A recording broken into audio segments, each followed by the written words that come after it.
Buenos días, hermanos. ¿Cómo están? Sí, gracias. Qué bueno. Vamos a esperar a que los niños salgan a sus salones.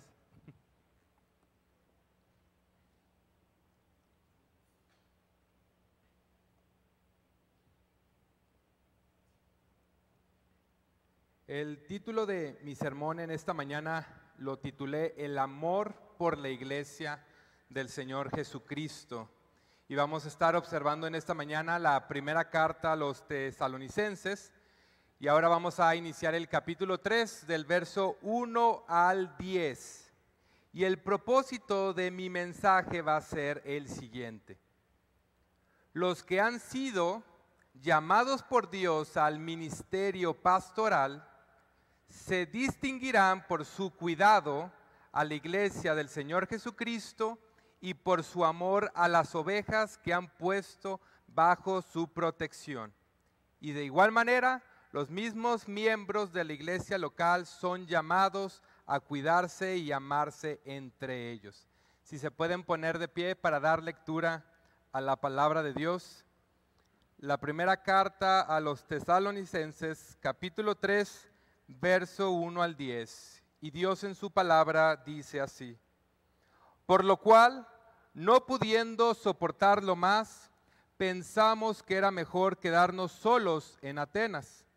Enviamos a Timoteo, nuestro hermano y colaborador de Dios en el Evangelio de Cristo, para fortalecerlos y alentarlos respecto a la fe de ustedes, a fin de que nadie se inquiete por causa de estas aflicciones, porque ustedes mismos saben que para esto hemos sido destinados.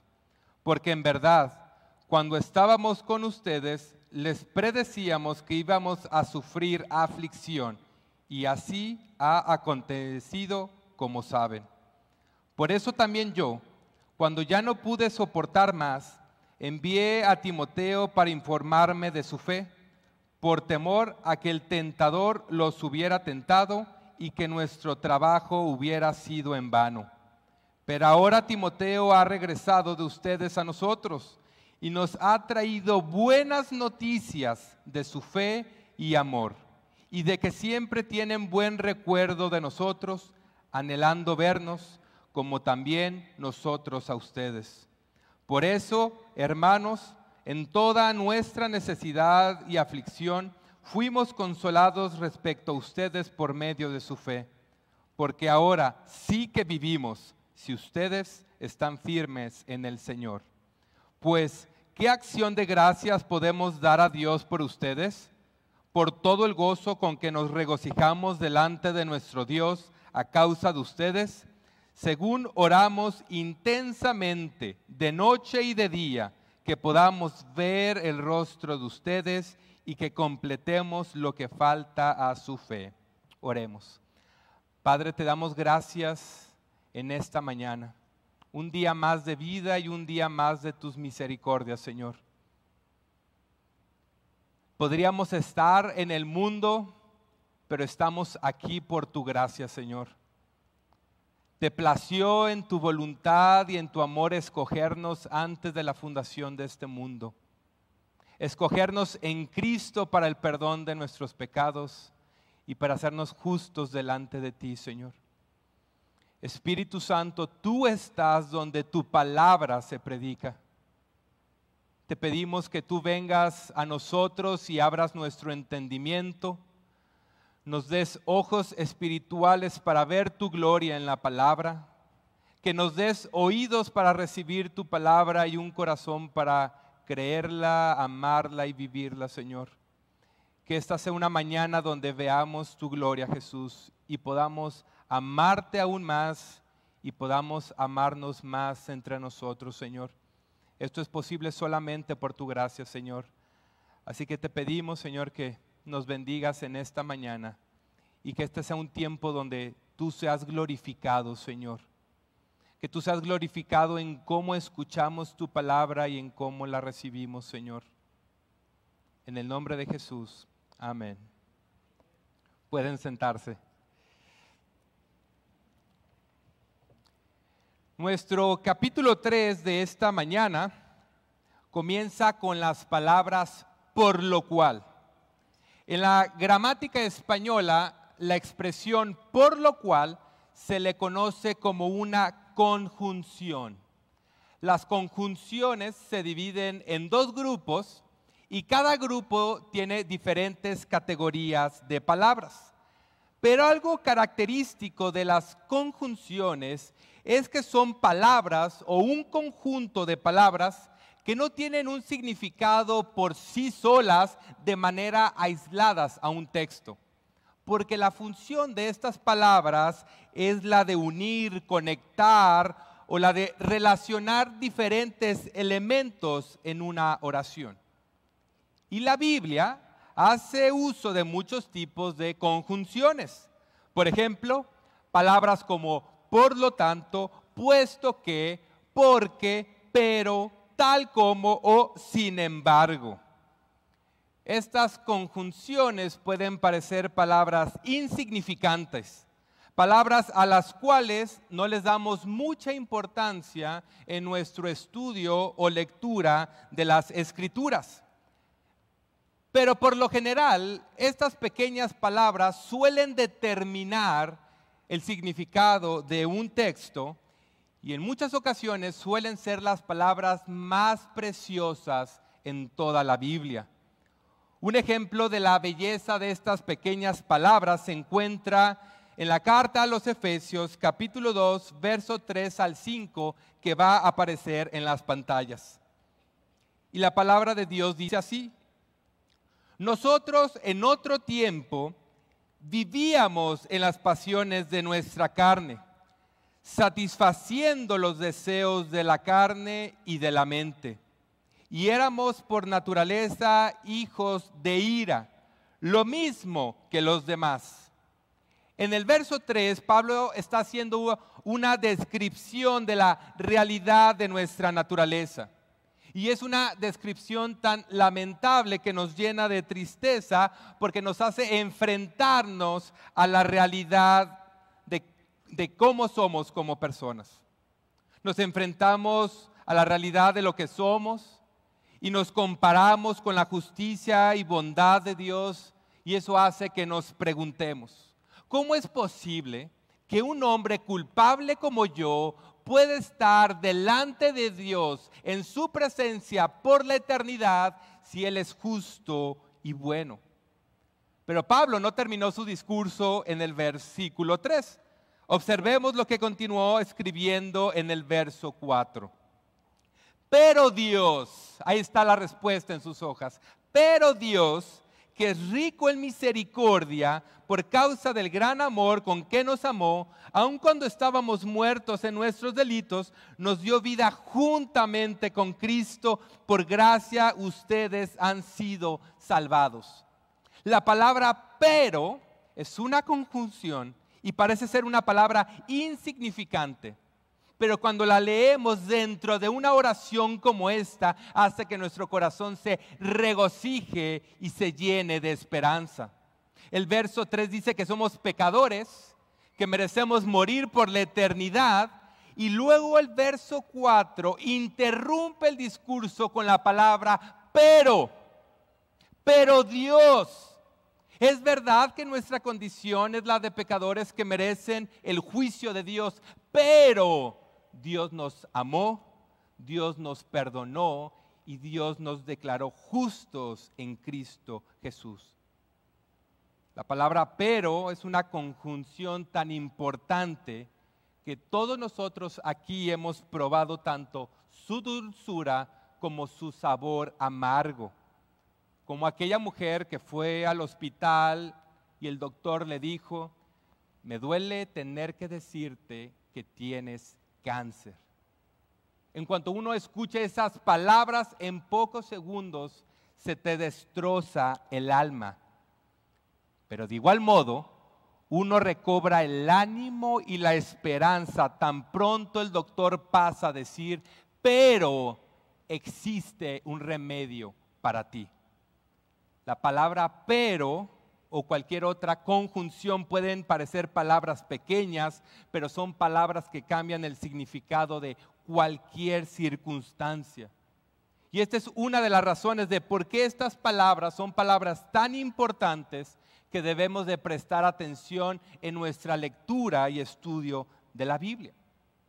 La división de capítulos y versículos en la Biblia tiene muchos beneficios, entre ellos la de memorizar con facilidad las escrituras. Otro beneficio es poder identificar con facilidad y rapidez cualquier porción de las escrituras.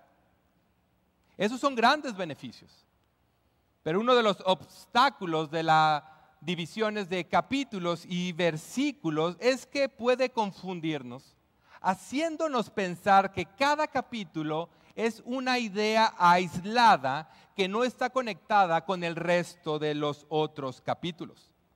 Por eso es importante que cuando iniciemos la lectura de un nuevo capítulo, no lo desconectemos ni con el capítulo anterior ni con el capítulo posterior. Y mejor aún, que no lo desconectemos del contenido de toda la carta o de todo el libro que estemos leyendo. Y nuestro texto de esta mañana tiene la característica de ser un nuevo capítulo y además de eso, comenzar con la conjunción por lo cual. La función de esta palabra es la de introducir una oración que va a expresar la consecuencia de lo que se dijo en la oración anterior. Esto implica que tú y yo no podemos seguir leyendo el capítulo 3 sin considerar lo que se dijo al final del capítulo 2. Y si tú y yo leyéramos de manera fluida, del capítulo 2, verso al 9, hasta el capítulo 3, verso 1, lo leeríamos de la siguiente manera. ¿Quién es nuestra esperanza o gozo, corona de gloria? ¿No lo son ustedes en la presencia de nuestro Señor Jesús en su venida? Pues ustedes son nuestra gloria y nuestro gozo, por lo cual, no pudiendo soportarlo más, pensamos que era mejor quedarnos solos en Atenas. Al considerar todo el texto completo, podemos entender que Pablo no podía estar separado de la iglesia de los tesalonicenses porque ellos eran para él su gloria y su gozo. El apóstol Pablo amó a los creyentes de todas las iglesias, pero los tesalonicenses ocuparon un lugar muy especial en su corazón, porque desde su inicio, desde su plantación, ellos fueron cristianos con una fe firme y una iglesia con un amor sincero y profundo por el Señor y por los demás.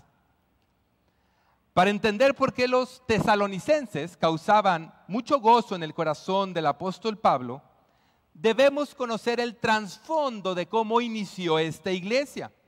Por eso les pido que me acompañen ahí en sus Biblias al libro de Hechos, capítulo 17. Y vamos a permanecer aquí por algunos minutos. El libro de Hechos, capítulo 17.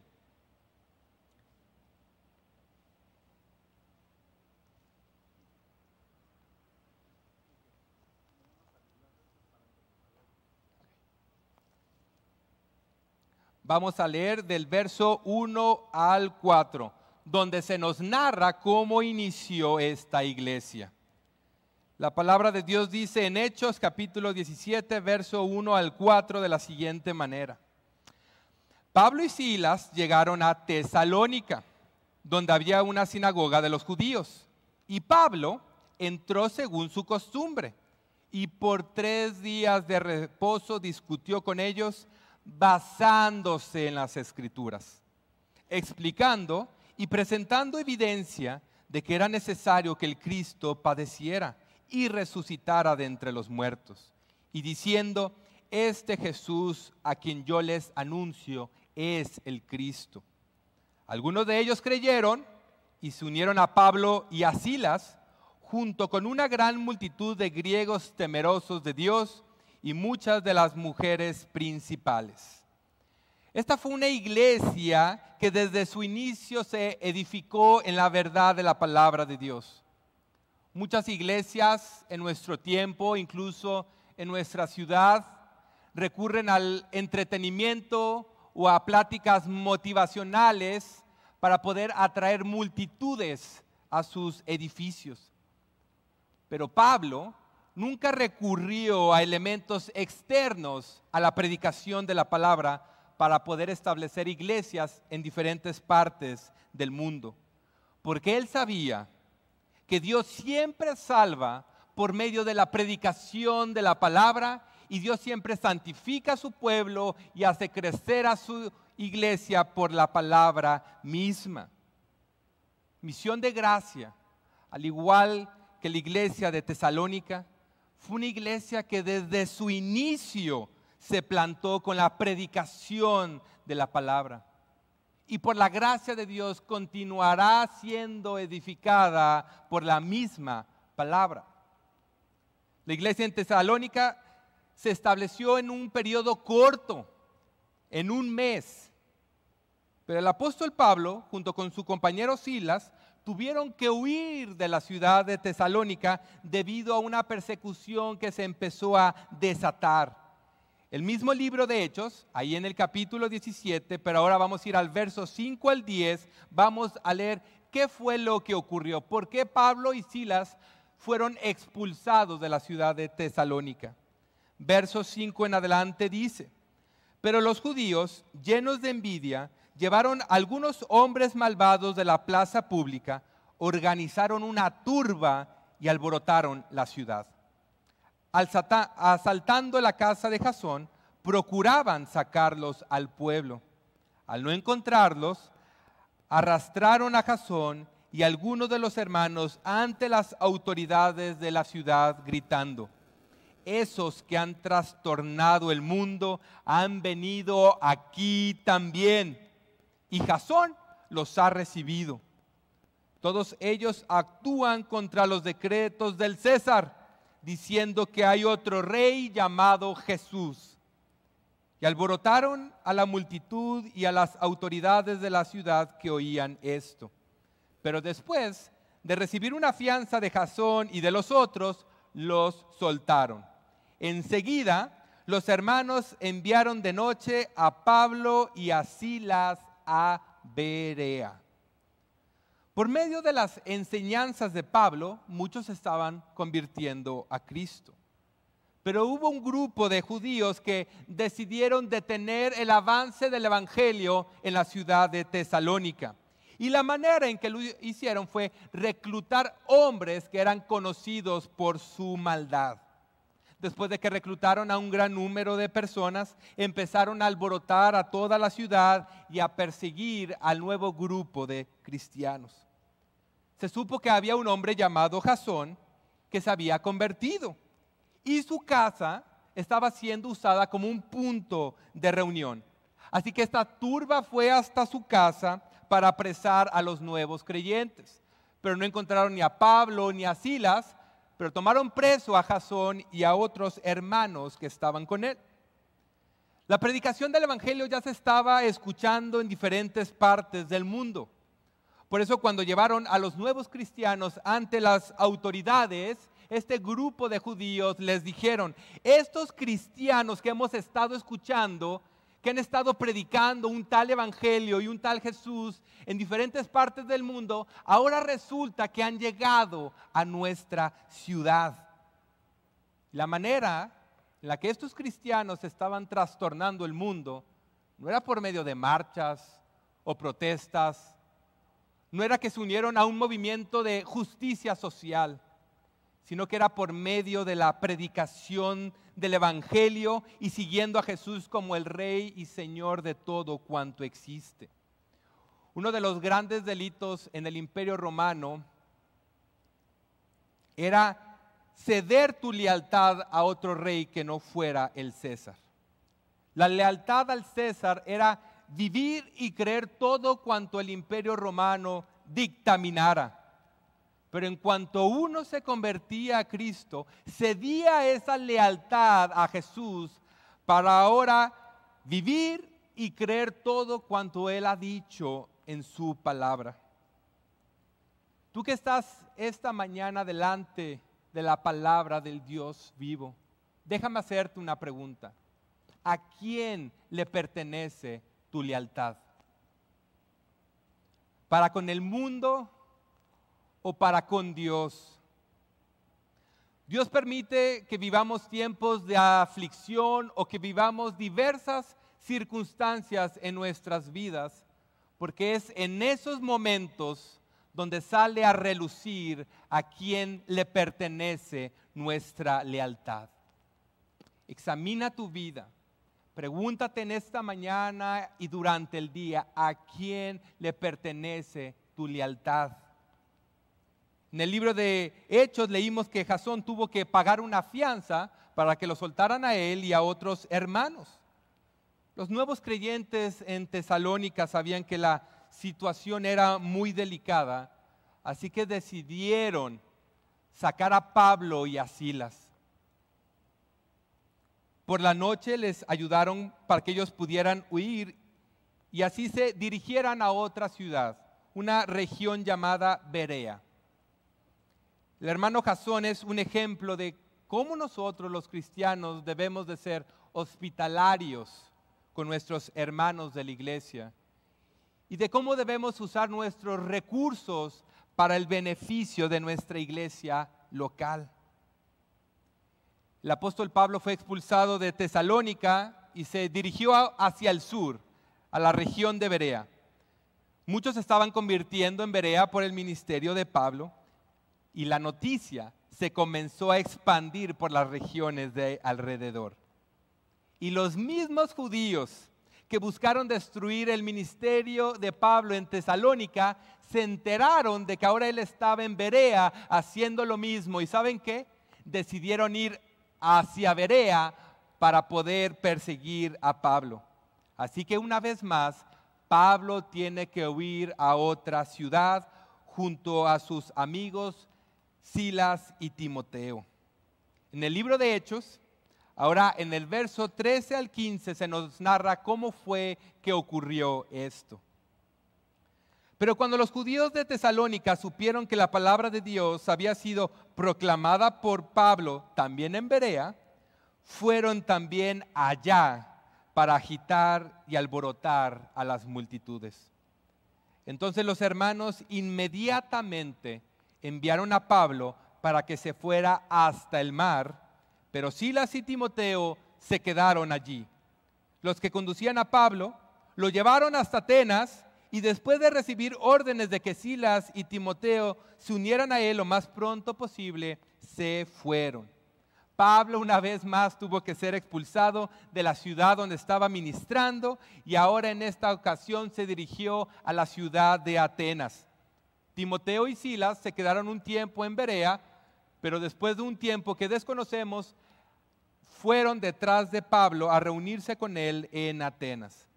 Y fue durante esta estancia en la ciudad de Atenas donde Pablo le dijo a Timoteo y Silas: ya no lo soporto más.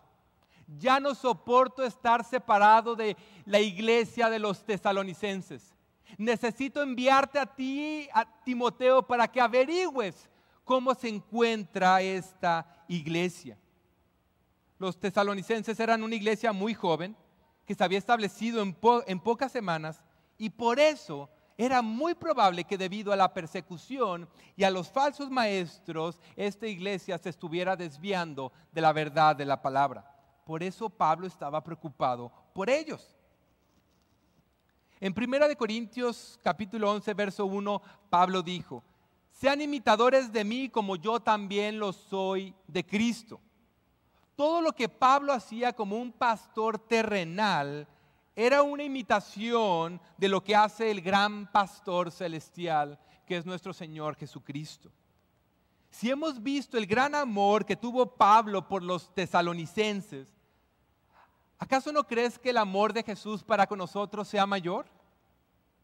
Ahí en sus hojas, en el punto B, aparece Juan capítulo 10, verso 14 al 17. Jesús dijo: yo soy el buen pastor y conozco mis ovejas y ellas me conocen.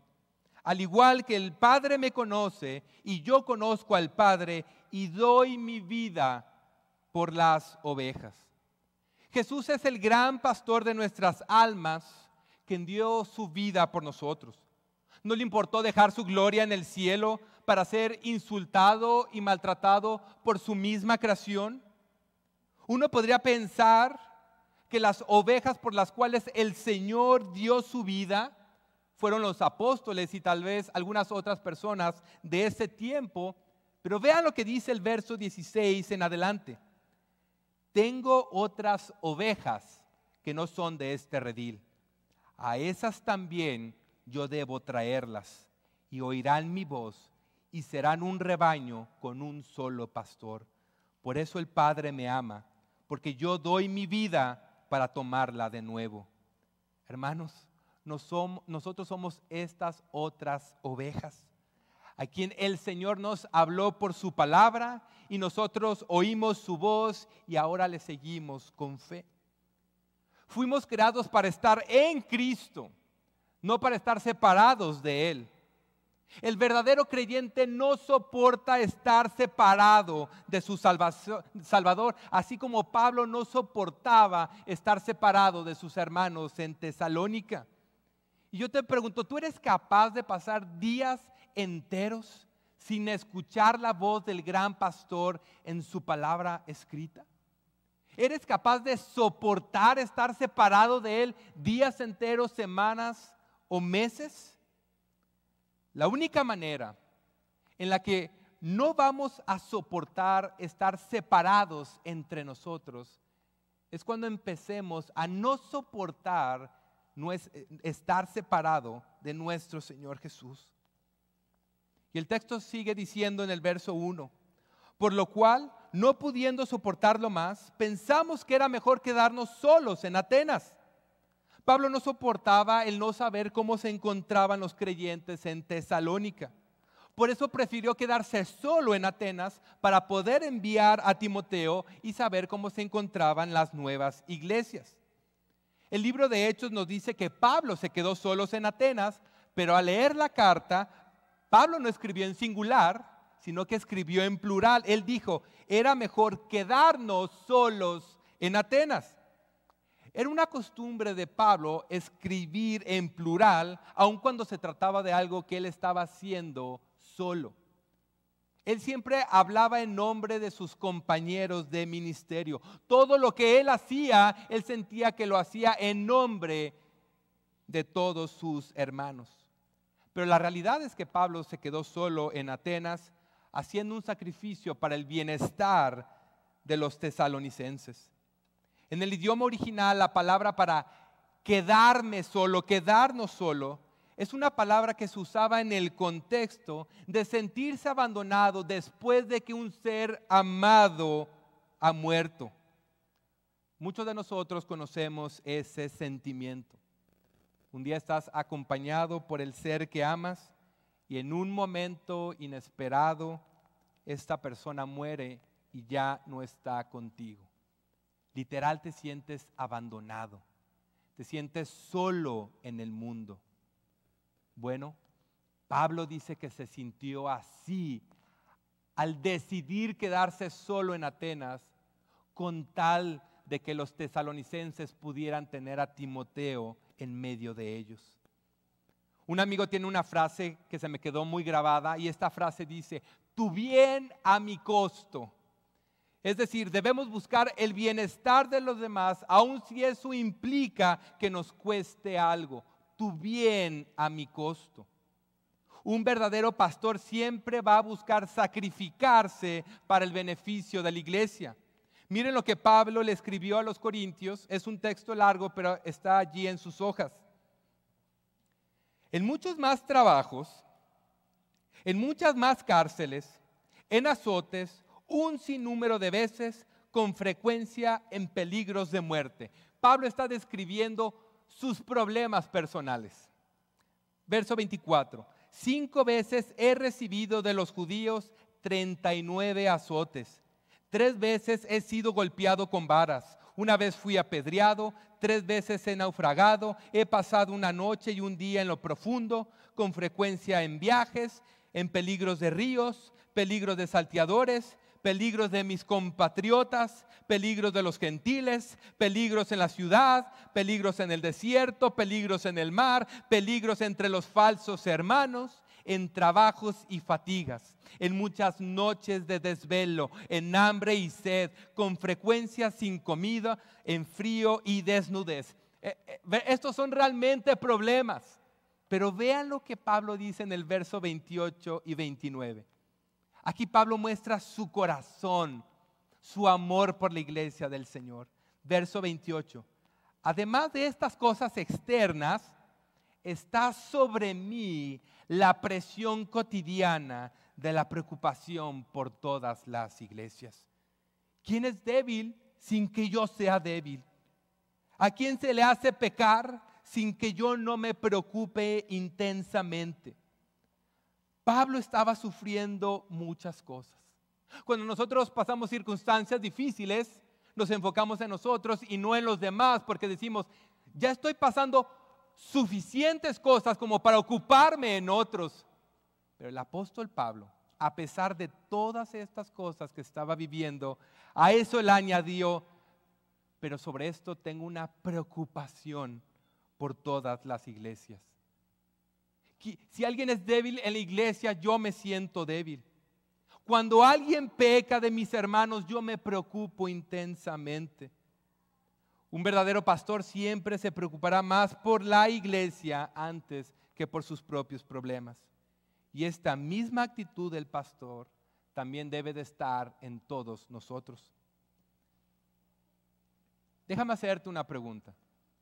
Durante el tiempo de la cuarentena, no nos pudimos reunir, no pudimos estar juntos. Y mi pregunta es, y esta yo me la hice mientras estaba estudiando este texto. Al igual que Pablo, ¿sentías que no podías soportar estar separado de tus hermanos?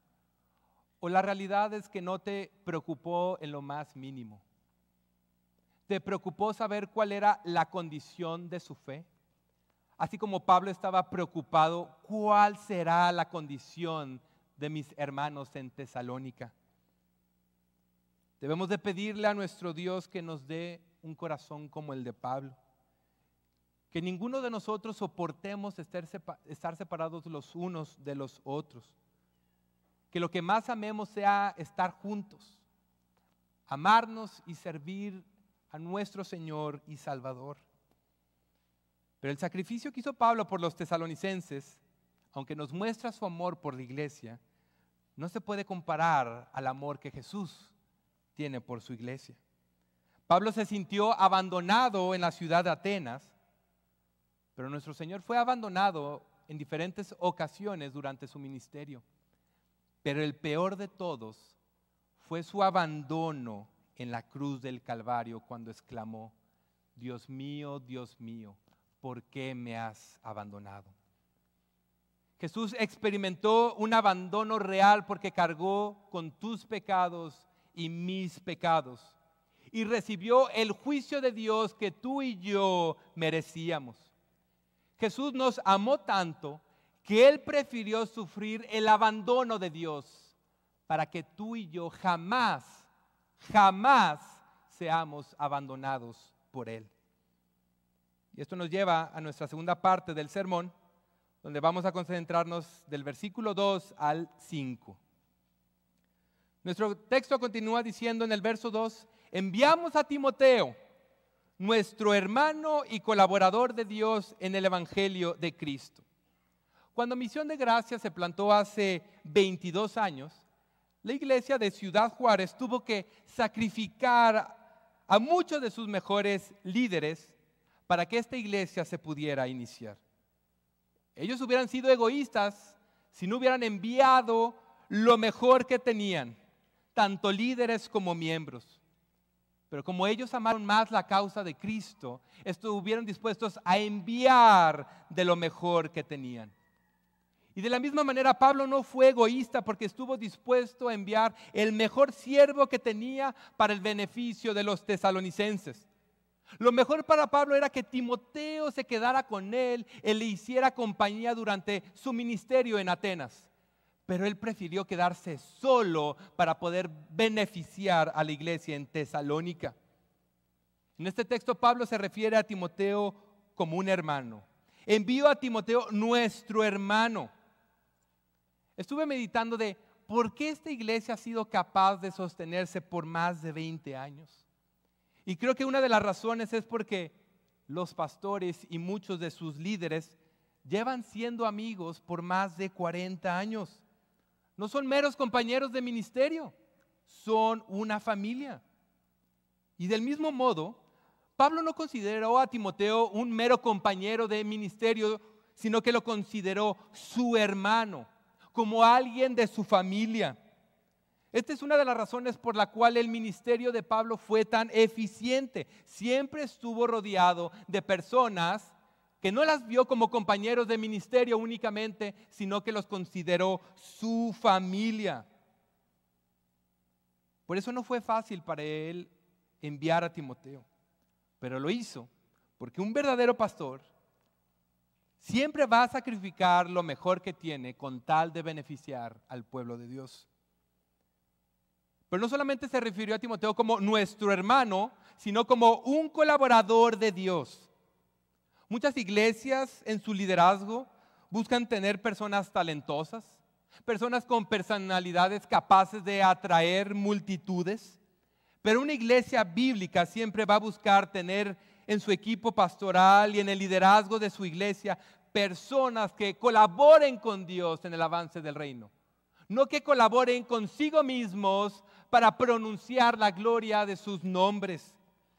La iglesia necesita hombres que colaboren con Dios en la predicación del evangelio, en lugar de colaborar en la reputación de sus nombres o incluso por la reputación del nombre de sus mismas iglesias.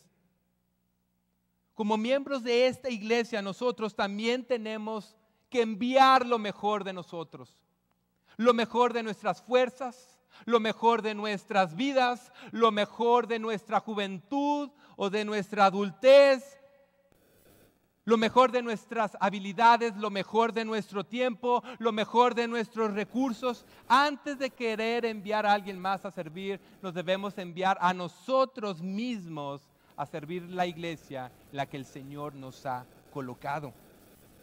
Pablo no escatimó enviar a Timoteo para bendecir a los tesalonicenses, pero Dios hizo algo mejor.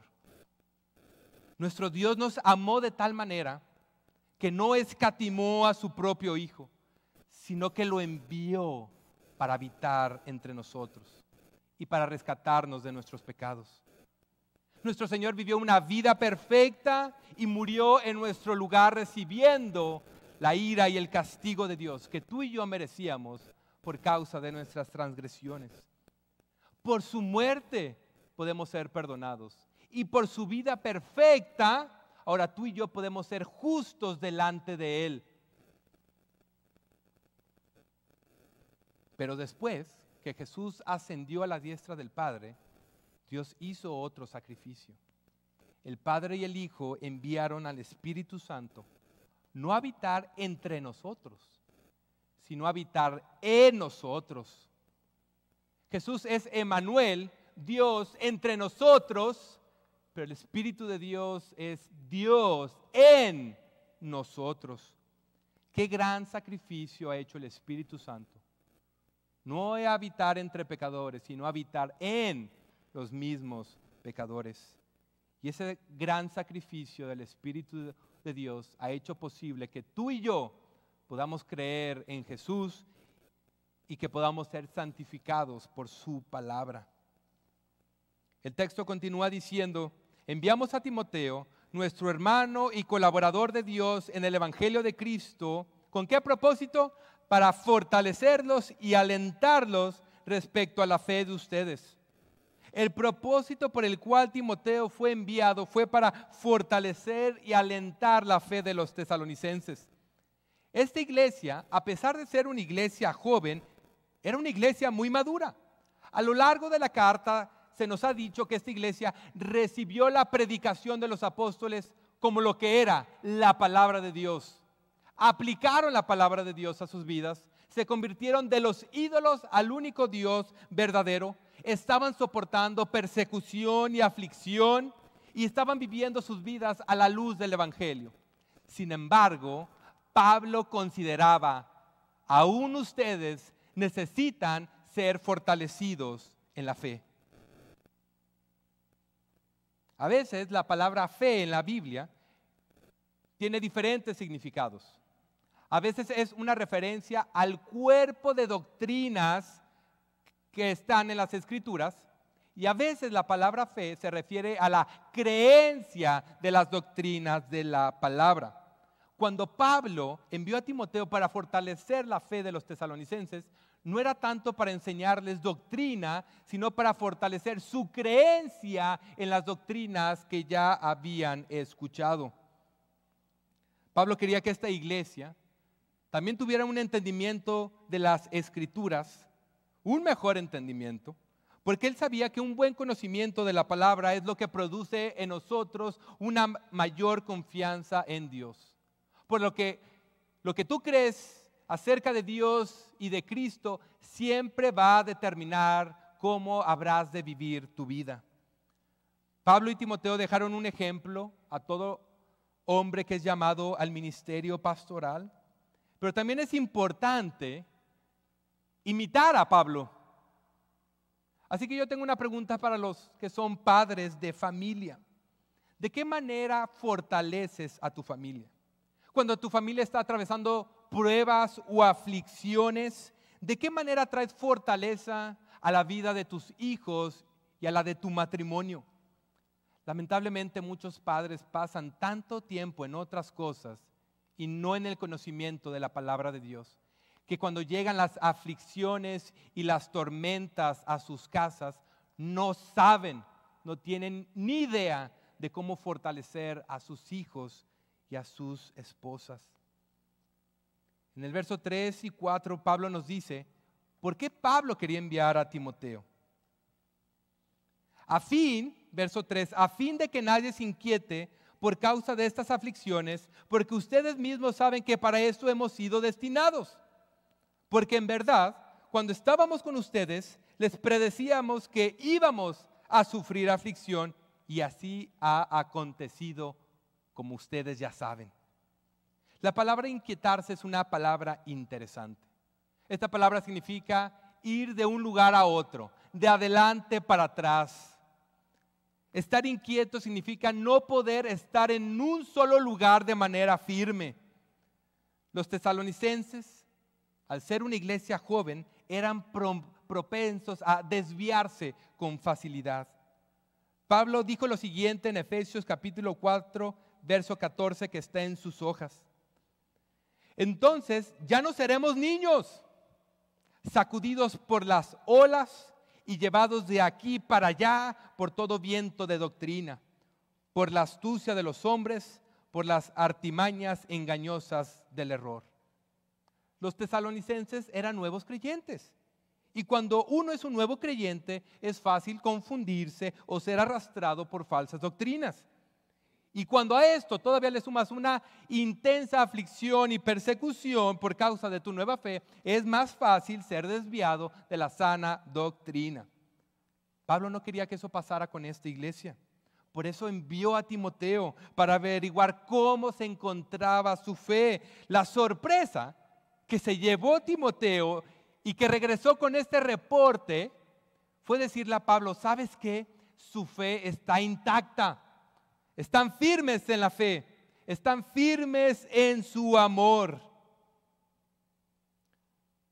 La razón de por qué los tesalonicenses fueron capaces de perseverar en la persecución, primero fue porque eran verdaderos creyentes, pero en segundo lugar fue porque fueron bien instruidos en la palabra de Dios. Pablo les predicó las buenas noticias del Evangelio, pero también les dijo que iban a sufrir por causa de su nombre. Y ningún cristiano está exento de esto. Nuestro Señor nunca prometió librarnos completamente de las aflicciones. Él dijo todo lo contrario. En el famoso Sermón del Monte Jesús dijo, y ahí está en sus hojas, bienaventurados serán cuando los insulten y persigan y digan todo género de mal contra ustedes falsamente por causa de mí. Regocíjense y alégrense, porque la recompensa de ustedes en los cielos es grande, porque así persiguieron a los profetas que fueron antes de ustedes. Los tesalonicenses escucharon de los labios de Pablo estas cosas. Pablo les dijo: esto va a ocurrir, esto va a suceder. Tan solo tienes que vivir lo suficiente para poder sangrar. El libro de Job dice: el hombre nace para la aflicción. Jesús dijo: si al señor de la casa lo llamaron Belcebú o el príncipe de los demonios, ¿acaso no crees que te van a decir cosas peores a ti? Hoy en día circula lo que se conoce como el evangelio de la prosperidad. No que haya otro evangelio, pero hay quienes pervierten el evangelio de las escrituras, torciéndolo, engañando a las personas. Este evangelio se ha esparcido por todo el mundo y nuestra ciudad no es la excepción. Iglesias donde prometen que Dios te va a dar riquezas, te va a prosperar, te va a librar de problemas, te va a librar de enfermedad, te va a hacer a alguien exitoso. Y las personas creen este evangelio falso, pero cuando llegan los problemas, cuando llega la enfermedad, cuando llega la escasez, cuando llega la desnudez, ellos dicen: este Jesús no ha de existir, porque no tiene el poder que ellos dijeron que Él tenía. Los tesalonicenses pudieron permanecer firmes en la fe porque fueron bien instruidos en la palabra de Dios. Y saben algo, hermanos, vamos a sufrir, vamos a pasar aflicción. Pero la buena noticia, como dice aquí Jesús: bienaventurado serás cuando seas perseguido, afligido o acusado por causa de mi nombre.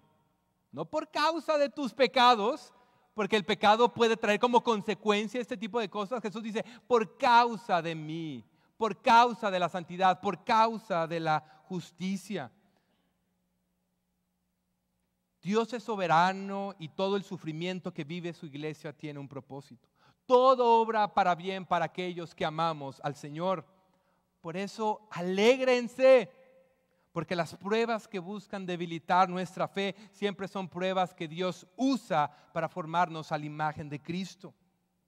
Y Pablo continúa diciendo en el verso 5: por eso también yo, cuando ya no pude soportar más, envié a Timoteo para informarme de su fe, por temor a que el tentador los hubiera tentado y que nuestro trabajo hubiera sido en vano.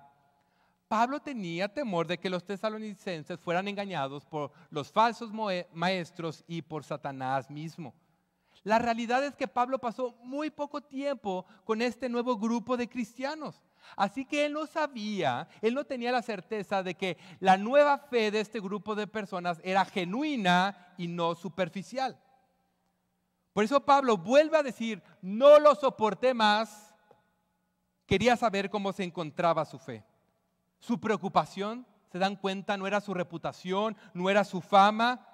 Su preocupación siempre fue la fe de la iglesia. Un verdadero pastor siempre tendrá una mayor preocupación por la fe de los miembros de la iglesia, mientras que los falsos profetas o falsos maestros, lo único que les va a preocupar es el número de personas que asiste a sus edificios. Un verdadero pastor va a buscar cómo fortalecer la fe de la iglesia con la palabra, mientras que los falsos maestros siempre van a buscar fortalecer los deseos de la carne. En una ocasión estaba predicando en una iglesia del Paso y al final del servicio se me acercó una señora junto a mi esposa y a mí. Y esta señora empezó a llorar y a decirme: ahora entiendo el evangelio. Sé que soy una pecadora, sé que necesito poner mi fe en Jesús, porque solamente en Él mis pecados pueden ser perdonados y solamente en Él puedo ser declarada justa delante de Dios. Luego pasó a contarme cuáles eran sus pecados. Comenzó a decirnos a mi esposa y a mí que estaba viviendo con un hombre que no era su esposo, pero que ahora había visto el evangelio y quería renunciar a sus pecados para seguir a Jesús. Cuando la señora terminó de hablar con nosotros, se acercó uno de los pastores de la iglesia y me dijo: ¿qué te dijo esta señora? Como era el pastor, le conté y se alegró muchísimo. Sacó el celular y le empezó a llamar a un joven y lo puso en altavoz y le empezó a contar todo lo que esta señora me había dicho. Y luego me pasó el teléfono y yo me quedé, ¿quién es? Y del otro lado de la llamada un joven empezó a llorar y me dijo, la mujer que habló contigo era mi mamá y había estado orando por ella muchos años. La verdad es que sí me alegré al ver la fe de esta mujer, pero al igual que Pablo con los tesalonicenses, yo no sabía si esa fe era genuina o era superficial. Porque yo sé que la única prueba de una fe verdadera es la perseverancia en medio de las aflicciones que buscan ahogar la semilla del Evangelio. Después de un tiempo contacté a este joven para preguntarle cómo estaba su mamá, pero este joven me dijo, mi mamá sigue siendo la misma de siempre. Me dijo que no puede renunciar a sus pecados porque los ama demasiado como para dejarlos ir. El apóstol Pablo tenía este temor. Tenía el temor de que los tesalonicenses hubieran enfrentado a las tentaciones de Satanás de tal manera que su trabajo haya sido en vano. Pablo sabía que en las primeras semanas es imposible saber que uno se ha convertido de verdad. Pero cuando uno ve a los que dicen ser cristianos perseverar en medio de las aflicciones, es cuando uno puede ver que esa fe es genuina. Por eso Pablo le dijo a Timoteo, ve con ellos, infórmame de su fe. Quiero saber si pudieron perseverar en medio de los falsos maestros y en medio de la persecución.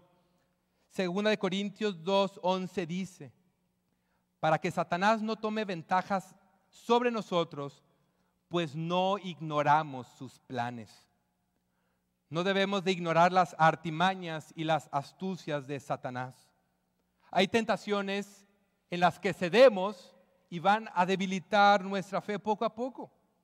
Una de estas cosas que debilita nuestra fe es dejar de congregarnos, dejar de orar, dejar de leer y estudiar la palabra, dejar de tener comunión entre los hermanos.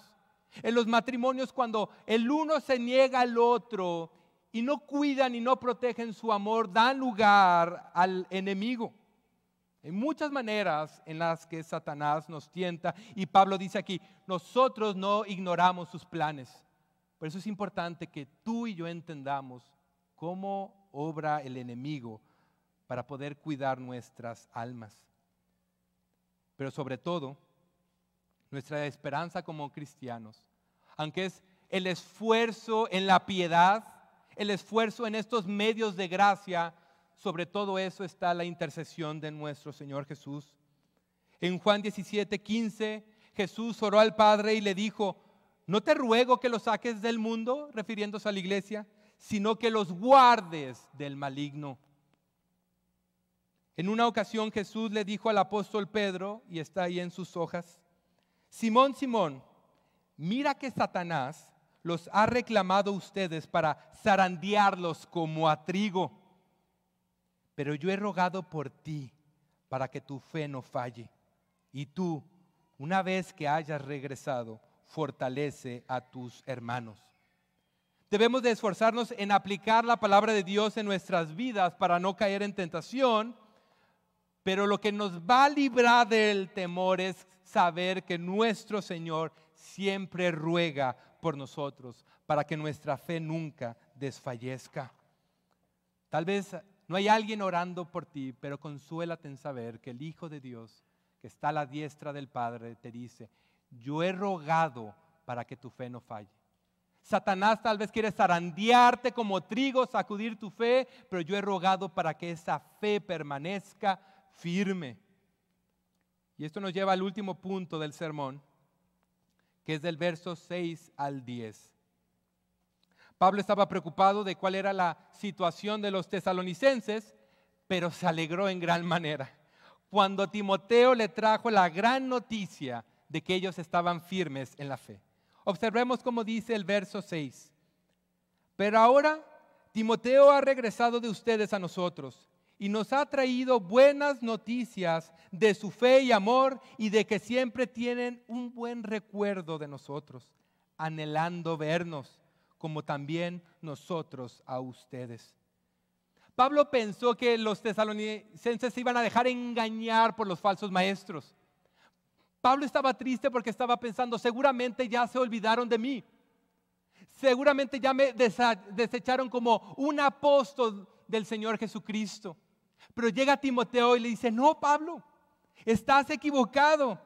Ellos te recuerdan con mucho gozo y con mucho amor. Es más, anhelan verte. Y eso alegró el corazón de este pastor. Incluso Pablo se refirió a las noticias o al reporte de Timoteo como buenas noticias.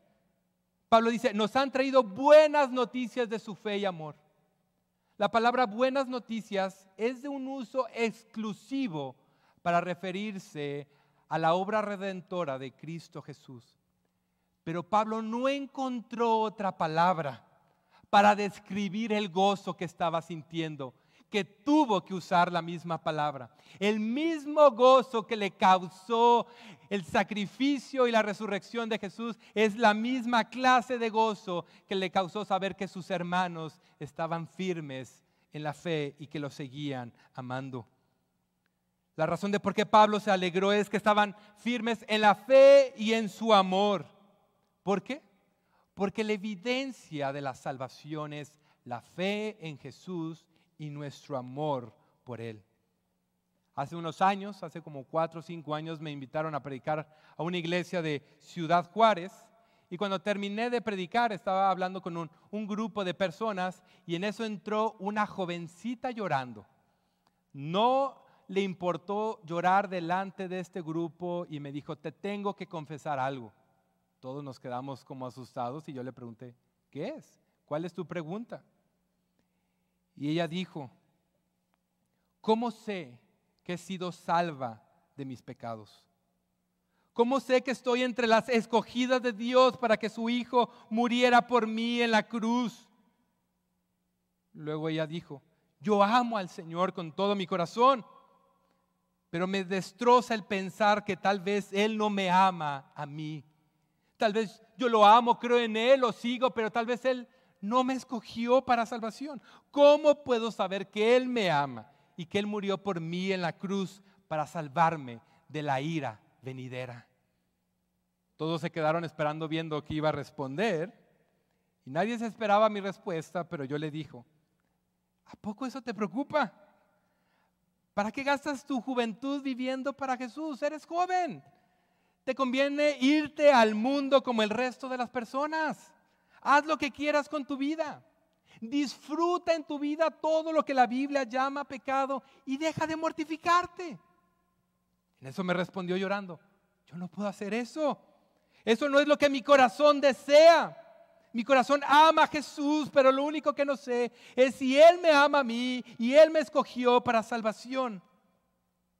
Yo le dije este comentario, porque una vez que salió a la luz que esta jovencita aborrecía su pecado y que su corazón creía y amaba a Jesús, fue que pude decirle, ¿te das cuenta de por qué no te permites vivir en el mundo como el resto de los demás? Aun cuando yo te mandé a vivir de esa manera, tú te negaste, porque lo que tu corazón desea es seguir a Jesús. ¿Sabes por qué es esto? Porque alguien que ha sido salvado por Dios jamás deseará vivir en contra de la voluntad de su Creador. Los incrédulos no tienen una lucha interna en su corazón, peleando con su pecado, peleando con la fe y el seguir a Jesús. Esa lucha interna no existe en un incrédulo, tan solo existe en aquellos que han sido salvados por Dios. Y luego le dije, ¿sabes por qué amas a Jesús? Tú tienes el temor de que Él no te ama a ti, pero tú lo amas a Él, pero ¿quieres saber por qué lo amas? Y le abrí la escritura en 1 de Juan capítulo 4, verso 19 que dice, nosotros le amamos a Él porque Él nos amó primero. Jovencita, la única razón por la cual tú amas a Jesús es porque Él te amó primero. Así que tu fe y amor por Él son la gran. En segundos, el rostro de esta jovencita cambió. Se le veía la mujer más feliz del mundo y yo también fui el hombre más feliz del mundo en ese día. al ver cómo una hermana en Cristo encontró su seguridad de salvación. Si no tienes esta seguridad, hermano, será difícil seguir a Cristo. Pablo tenía esta seguridad, por eso podía decir sin problema, el vivir es Cristo y el morir es ganancia. Por eso Pablo se alegró al escuchar las buenas noticias de los tesalonicenses, porque ellos seguían creyendo y seguían amando al Señor a pesar de las aflicciones, a pesar de los falsos maestros. Esta era la gran evidencia de que ellos habían sido salvados, y por eso Pablo pudo decir, no ha sido en vano mi trabajo. Y el texto continúa diciendo en el verso 7, por eso, hermanos, en toda nuestra necesidad y aflicción, fuimos consolados respecto a ustedes por medio de su fe, porque ahora sí que vivimos si ustedes están firmes en la fe. Este me pareció la oración más hermosa en esta unidad de textos. Si ustedes están firmes en la fe, entonces me sentiré vivo en verdad. Un pastor que ama a la iglesia se siente vivo cuando ve a los demás firmes en la fe. A un pastor no le importa su fama, su reputación, sus talentos, el tamaño de su iglesia, la reputación de su iglesia. El gozo del verdadero pastor es que la iglesia está bajo su cuidado, esté firme en la fe. Por eso todo lo que hace el equipo pastoral, todo lo que hace el liderazgo de esta iglesia es buscar cómo fortalecer la fe de cada uno de nosotros, de cada uno de los miembros de Misión de Gracia. Por eso yo me pregunté, y ponte a pensar tú, en el ministerio en el que sirves, o sea lo que hagas en esta iglesia, ¿por qué haces lo que haces? Pablo se sentía vivo en verdad cuando veía a sus hermanos firmes en la fe. Nosotros nos debemos de sentir de la misma manera cuando servimos a los demás, sean grupos de casa, ministerios de jóvenes, niños, mujeres, Aguana. Cualquier ministerio que haya en esta iglesia, debemos hacerlo con este corazón. Nos sentimos vivos en verdad cuando ayudamos a otros a fortalecer su fe. Y Pablo termina con estas dos oraciones. Verso 9. Pues, ¿qué acción de gracias podemos dar a Dios por ustedes? Por todo el gozo con que nos regocijamos delante de nuestro Dios a causa de ustedes. Pablo le dio gracias a Dios por su obra en medio de los tesalonicenses. Pero Pablo sintió que no podía agradecer lo suficiente a Dios por todo lo que él había hecho en medio de ellos. Por eso dijo, ¿qué acción de gracias le puedo dar a Dios? Todo mi agradecimiento se quedará corto comparado con todo lo que Dios ha hecho. ¿Cuáles son las cosas que te hacen sentir agradecido? Siempre nos sentimos agradecidos por la salud o porque no nos falta el sustento diario, y eso es algo bueno, pero ¿cuándo fue la última vez que te sentiste agradecido por ver a tus hermanos firmes en la fe y en el amor por el Señor? Llevo más de 15 años de cristiano y he estado en diferentes iglesias, y les puedo decir que 9 de 10 de mis amigos se volvieron al mundo, se apartaron de la fe. A veces ser cristiano es un camino muy solitario. Por eso cada vez que veo a alguien firme en la fe y en su amor por el Señor, le doy gracias. Gracias que puedo tener un hermano aquí a mi lado, del cual yo pueda aprender, que Él pueda orar por mí, que me pueda sostener en mis flaquezas, que me pueda reprender, me pueda exhortar, me pueda animar, que pueda caminar junto a mí rumbo a la ciudad celestial.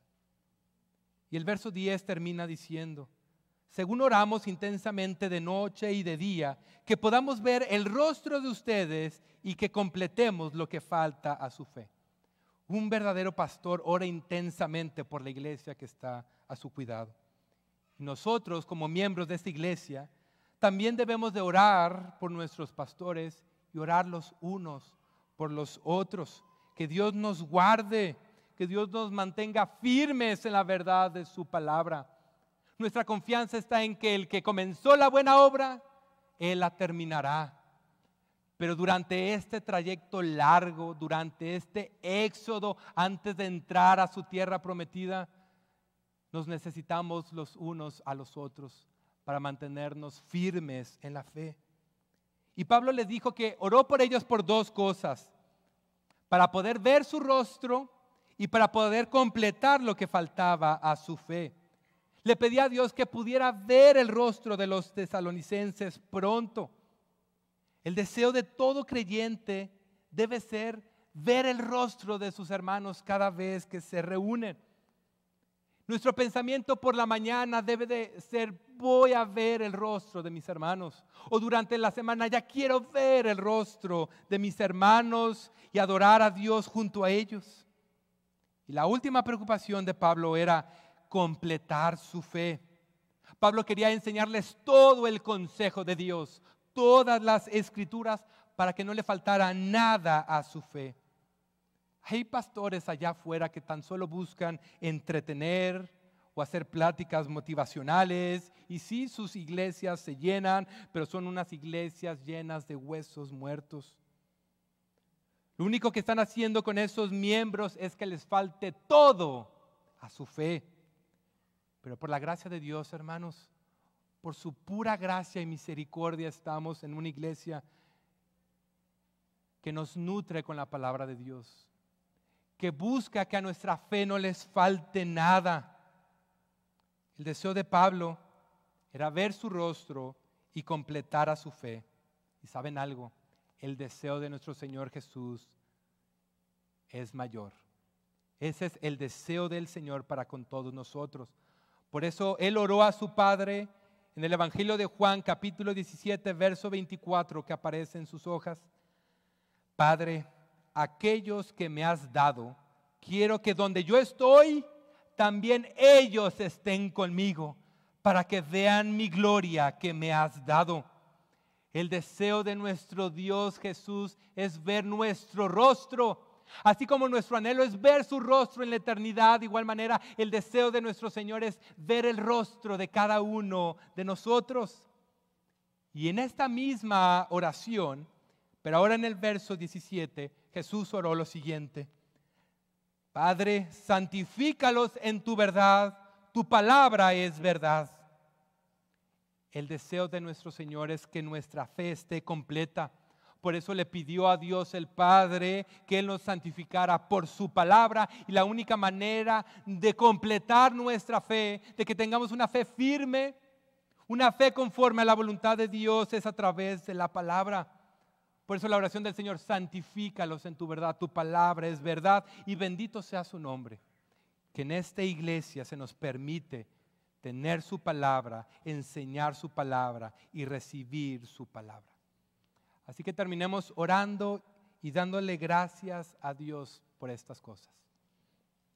Padre, te damos gracias por esta iglesia. Somos débiles, somos frágiles.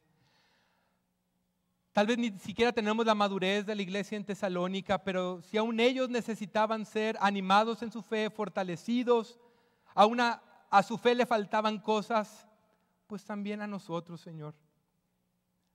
Somos frágiles, somos pecadores, pero te pedimos que tengas misericordia de nosotros y nos sigas instruyendo por tu palabra y por el poder de tu Espíritu Santo en la verdad de tus escrituras.